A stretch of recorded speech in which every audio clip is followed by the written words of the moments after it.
Hey guys, meze mute. So, nanjye meze neza, ndakomeye, ndashima Imana. So, ndabaramukije mwese abafana banje, abakunzi banje, aho muherereye hose. Nizere ko muko fresh. So, uyu munsi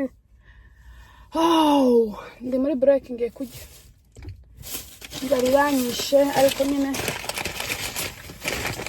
reka manze miragura kuturya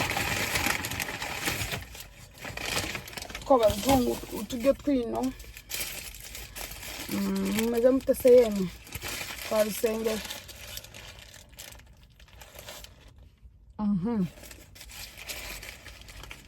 Mumeze gute?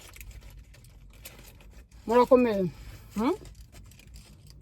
Nanje meze good.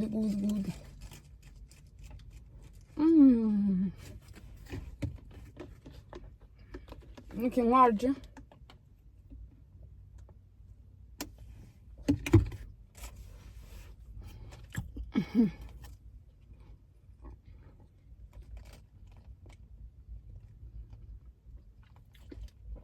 yemwe banyu bimeze bite? Kogenje niko uzagenzerezwa.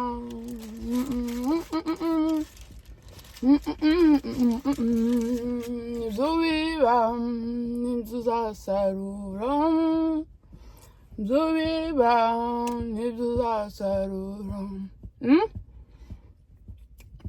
Uko wagenje niko uzagenzerezwa.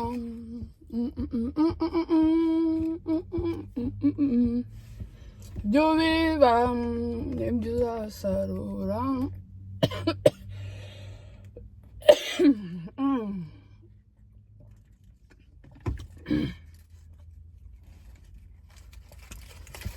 Ibyo biba nibyo uzasarura.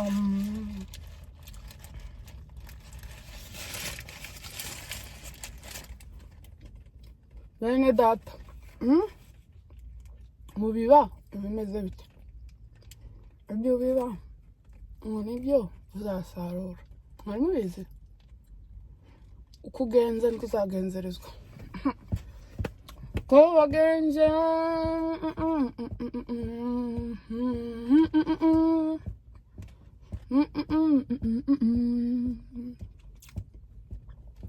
ibyo biba nibyo uzasarura, ibyo biba nibyo uzasarura.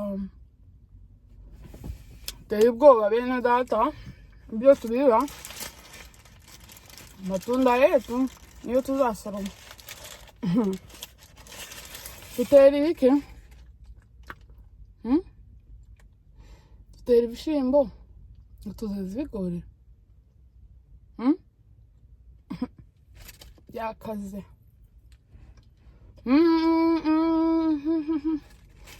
Yemwe bantu banje kamanze mbere kurya. Ni ukuri nshimiye buri wese supportinga. Thank you so much.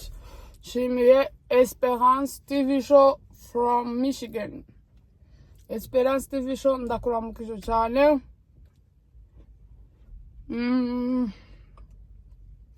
Uri mama mwiza. Yeah.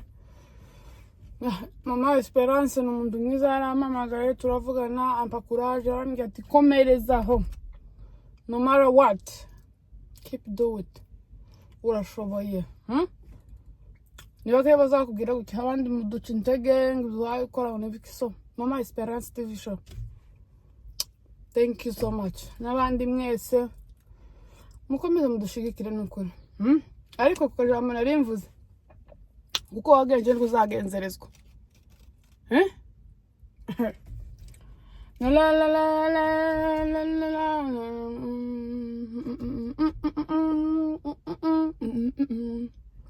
Ibyo biba nibyo uzasarura, ibyo biba nibyo uzasarura. Ngire vuba ngiye miragura vuba, amasaha yagiye.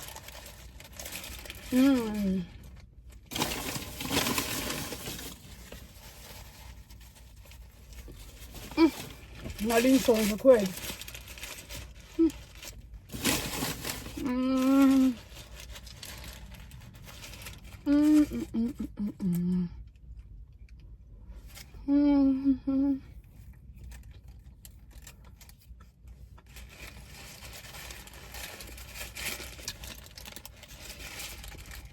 Mm.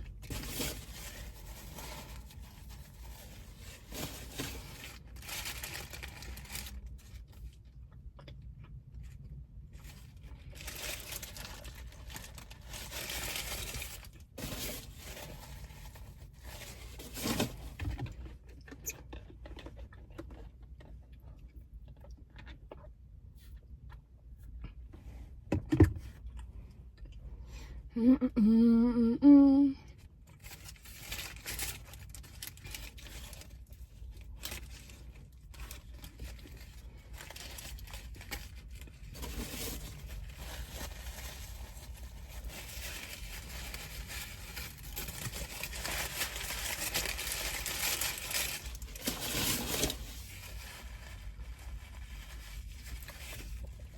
So guys, ni ukuri nje kubashimira kuri feedback mwambaye mwese kuganira cyangwa kuri challenge twakoze. Thank you so much kuba mumagaye kubanyandikiye, kubarebye video mwese mwarakoze. Imana ibahe umugisha, dukomeze tubane no mu zindi video zose ziri inyuma, dukomeze kudusupportinga. Imana ibampere umugisha mwese aho muherereye. So thank you so much, I love you.